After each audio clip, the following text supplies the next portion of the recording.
6:01, it is one of the most talked about stories on KARE 11's Facebook page. Children's Minnesota threatening to no longer accept Blue Cross Blue Shield. Ellery McArdle joining us now with what's causing the impasse. And Ellery, if this happens, roughly how many people are we talking about being impacted? Well, Tim, we're talking 66,000 people. Children with cancer, heart problems, and other life-threatening illnesses. Here's the issue. Both sides can't agree on how much Children's should be reimbursed for programs like Medicaid. Children's says Blue Cross is proposing a 31% cut in rates, but Blue Cross says that's not true, and they've worked hard to come up with other offers. So what does this mean for families? They may have to go somewhere else for care if a deal is not reached in 1 week. But Children's president says he's hopeful that won't happen. These are vulnerable kids by definition. They're on Medicaid, and it is unfortunate that kids are getting caught in the middle of this. All right, so listen to this. You've got a father whose son has a heart defect. He relies on surgeries at Children's. This is one of the many stories we're hearing from worried families, and you'll hear from him coming up at 6:30. Tim. Thank you, Ellery. The Senate's health care bill is already in jeopardy because at least 3 Republican senators have already voiced their opposition to it. This comes after the Congressional Budget Office released their report on the impact the plan could have on everyday Americans. We dig into that issue coming up at 6:30.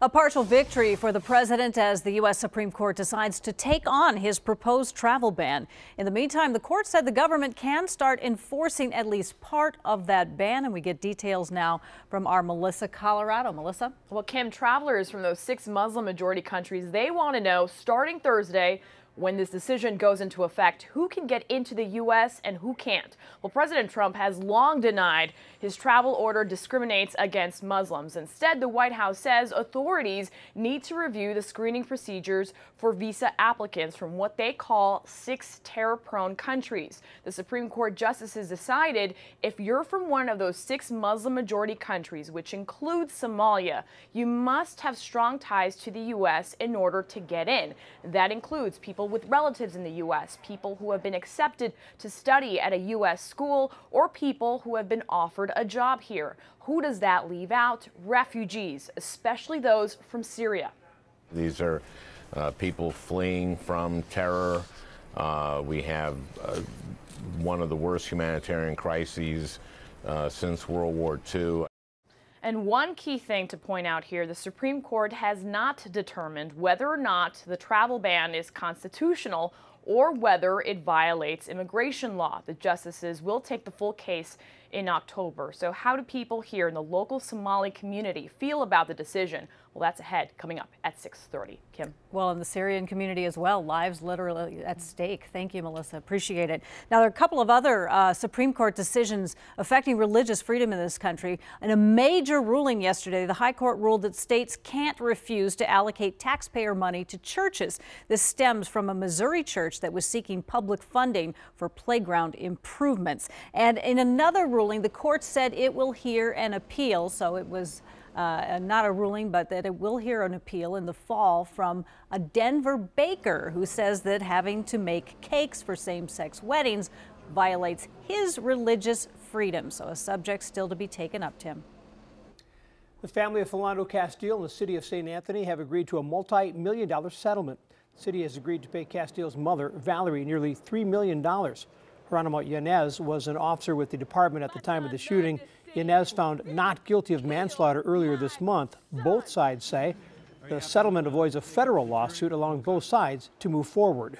There are people that are going to look at it and say it's too much, and there are people who look at it and say it's too little, and I think it's about where it ought to be. The city of St. Anthony says no taxpayer money was used in that settlement. Tonight, St. Anthony Village city councilors are expected to get an earful from people who they say have lost faith in the city's leadership. Community Action Group believes the settlement with the Castile family proves there's a problem with how the police department operates, and they say they will demand change at tonight's meeting. Over in St. Paul, the police chief says an increase in gun violence is not something they can arrest their way out of, so they're asking for the community's help.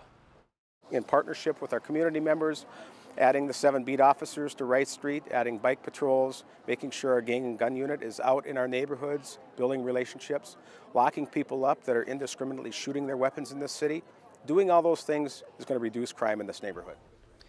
Chief Axtell adding they rely on people in the community to call them about anything going on, adding that no item is too small.